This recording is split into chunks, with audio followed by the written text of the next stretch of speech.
Hello everyone. Welcome back to our channel, UK Immigration. We hope you're doing great. In this video, we're going to talk about changes to legal migration rules for family and work visas in 2024.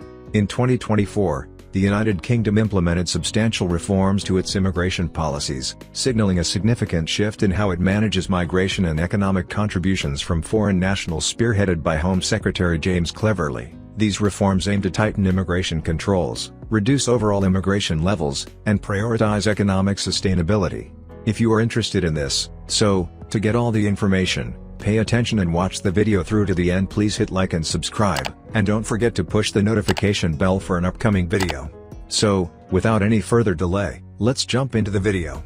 Answers to some frequently asked questions about immigration changes in 2024, including the minimum income to sponsor a spouse/partner visa. On December 4, 2023, the Home Secretary, James Cleverly, announced future changes to visa rules in what he described as a 5-point plan to reduce immigration. The Home Office released more information on 21st of December, including some adjustments to what had initially been announced. The changes have now come into force, by two sets of revisions to the immigration rules released on 19th of February and 14th of March. What are the 5 changes? Social care workers are no longer allowed to bring dependents, that is, partners and children, on their visas. The baseline minimum salary to be sponsored for a skilled worker visa has increased from £26,200 to £38,700, while the going rate minimum salary specific to each job has also gone up significantly. A list of jobs for which it is possible to sponsor someone for a skilled worker visa at a reduced minimum salary has been made shorter and renamed the Immigration Salary List. The minimum income normally required to sponsor someone for a spouse/partner visa has risen from £18,600 to £29,000. A review of the graduate visa, a 2-year unsponsored work permit for overseas graduates of British universities, to check for possible abuse of the system. When did the changes happen? The ban on newly arriving care workers bringing immediate family took effect on March 11, 2024. The skilled worker minimum salary increases took effect on April 4, 2024. An interim immigration salary list, replacing the shortage occupation list, also took effect on April 4, 2024. The list will be re-examined later this year. The spouse/partner visa minimum income rose to £29,000 on April 11, 2024, with plans to increase it to around £34,500 at an unspecified point later in 2024 and finally to around £38,700 by early 2025. The Migration Advisory Committee published its review of the graduate visa on May 14, 2024, finding no significant abuse and recommending that the route stay open. Will MPs be voting to approve, reject, or amend the changes? No revision of visa regulations is done through statements of changes to the immigration rules. The government has laid 2 statements before Parliament to implement these changes, one on February 19, 2024, care worker dependents, and another on March 14, 2024, family and work visa income thresholds.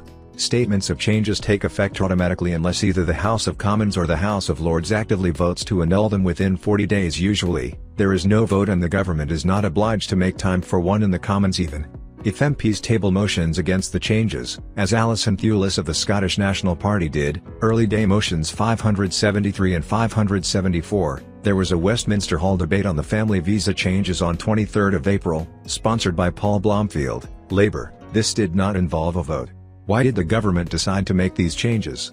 Ministers believe that immigration is far too high. Net migration, the number of immigrants minus the number of emigrants, was estimated to be 764,000 in 2022. International students, social care workers, and their immediate family members, dependents, were the main contributors to the recent increase in net migration, along with humanitarian visa schemes and people claiming asylum. The changes announced in December follow restrictions on student-dependent rules announced separately in May 2023 and in force since the start of 2024. The Home Office says that 300,000 of the people who moved to the UK last year would not have been able to come had all these changes been in place then. My constituent needs to extend their spouse/partner visa. Does the £29,000 income threshold apply to extensions, or only to first-time visa applicants? Only to first-time applicants. A government spokesperson initially said the higher threshold would apply to visa extensions, but the Home Office later announced that it would not. The notes accompanying the immigration rules published on 14 March explain. There are transitional arrangements for those who before 11th of April, already have a family visa within the fiancé or proposed civil partner or 5-year partner route, or who applied before 11th of April and are being granted once a minimum income requirement, MIR, has been met. The same MIR must be met through settlement on the route, provided the applicant is applying to stay with the same partner. This means that someone whose fiancé, partner, or spouse applied for a visa before April 11, 2024 will only need to demonstrate a minimum income of £18,600 per year. This transitional exemption will apply to their initial visa application, future visa extension applications, and future applications for settlement, also known as indefinite leave to remain. Can both the applicant's and the sponsor's income be counted towards the £18,600, £29,000?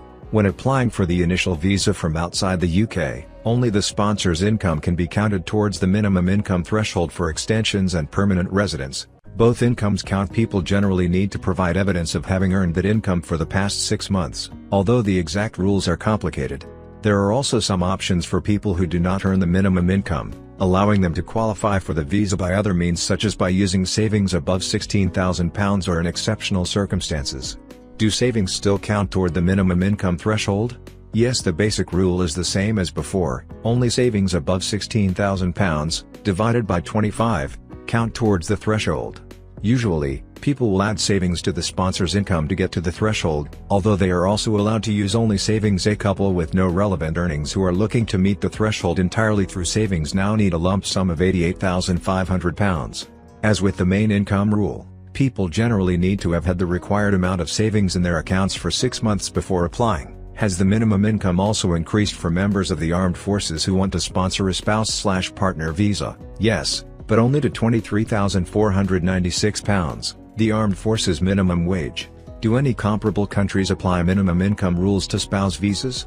Many countries require proof of sufficient economic resources. The way the requirement is expressed and assessed varies, making exact comparisons difficult.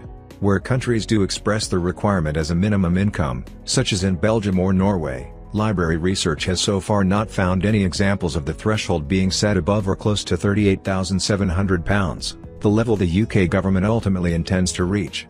The UK's rules on what income sources count towards the threshold are also stricter than in other countries, according to the Migration Observatory at Oxford University. Opponents of the minimum income policy often cite a ranking called the Migrant Integration Policy Index or MIPEX. In 2020, the UK was placed second from bottom among 56 countries for ease of family reunion. The family reunion ranking takes minimum income style rules into account, along with various other factors, in comparing the various countries. What about the higher salary thresholds for the skilled worker visa? Do they apply to people who have their visa already? No, the Minister for Illegal Migration announced in December 2023 that those already in the skilled work route, and applications made before the rules change, will not be subject to the new £38,700 salary threshold when they change employment, extend, or settle. The revised immigration rules confirm that someone who had a skilled worker visa before April 4, 2024 and applies to extend it or for settlement before April 4, 2030, does not need to meet the thresholds now in place for first-time applicants. They only need to be paid whichever is the higher of £29,000, rather than £38,700, and the lower going rate for that job, rather than the standard going rate. People applying for their first skilled worker visa after April 4, 2024 can still be paid less than the new salary thresholds in some circumstances. This includes people at the start of their career, such as those aged under 26 or on a graduate visa. There are also different salaries for NHS staff and education workers. Based on national pay scales, social care workers are a special case and can be paid £23,200. These reforms reflect the UK government's strategy to align immigration policies with economic goals, ensuring that migrants contribute positively to the economy while addressing concerns about high levels of net migration. By adjusting visa requirements, increasing minimum income thresholds, and reviewing visa categories like the skilled worker and graduate visas, the UK seeks to maintain competitiveness and manage migration more effectively in a global context. That is all for today. In this video, what are your thoughts on this? Please let us know in the comments section below. Thanks for watching the entire video. Hopefully, the information is useful to you. See you later, in the next video. Till then, take care. Hello everyone, welcome back to our channel UK Immigration. We hope you're doing great. In this video, we are going to talk about changes to legal migration rules for family and work visas in 2024. In 2024, the UK enacted substantial reforms to its immigration policies, aimed at reducing overall immigration levels, spearheaded by Home Secretary James Cleverly. These changes include critical adjustments impacting various visa categories. New regulation prohibit newly arriving social care workers from bringing their dependents, partner and children on their visas, effective March 11, 2024, as part of a strategy to limit family migration alongside work visas. The skilled worker visa category underwent significant revisions, increasing the minimum salary threshold from £26,200 to £38,700. This adjustment aims to ensure that sponsored workers are adequately remunerated, aligning visa requirements more closely with prevailing market wages. Specific job categories now have revised going rate minimum salaries, reflecting a stricter economic criterion for entry. Effective 4 April 2024, the immigration salary list replaced the previous shortage occupation list, reducing the number of jobs eligible for sponsorship at lower minimum salaries. This change prioritizes roles expected to make more substantial economic contributions to the UK. For sponsors of spouse or partner visas, the minimum income requirement rose from £18,600 to £29,000 as of April 11, 2024, with further increases planned to reach approximately £38,700 by early 2025. These adjustments aim to ensure that sponsors can financially support their family members without relying on state benefits. The graduate visa designed for international graduates of UK universities underwent scrutiny to prevent misuse. A review by Migration Advisory Committee in May 2024 found no significant issues, confirming the visa's role in retaining postgraduate talent. These reforms are implemented through updates to immigration rules, requiring no parliamentary approval unless challenged within 40 days. Motivated by concerns over high levels of net migration, particularly from international students and social care workers, the reforms aim to manage immigration more tightly while emphasizing economic contribution from migrants. In summary, these reforms represent a significant shift in UK migration policy, prioritizing economic sustainability and reducing reliance on immigration for lower wage labor, while maintaining avenues for skilled professionals and graduates to contribute to the UK economy.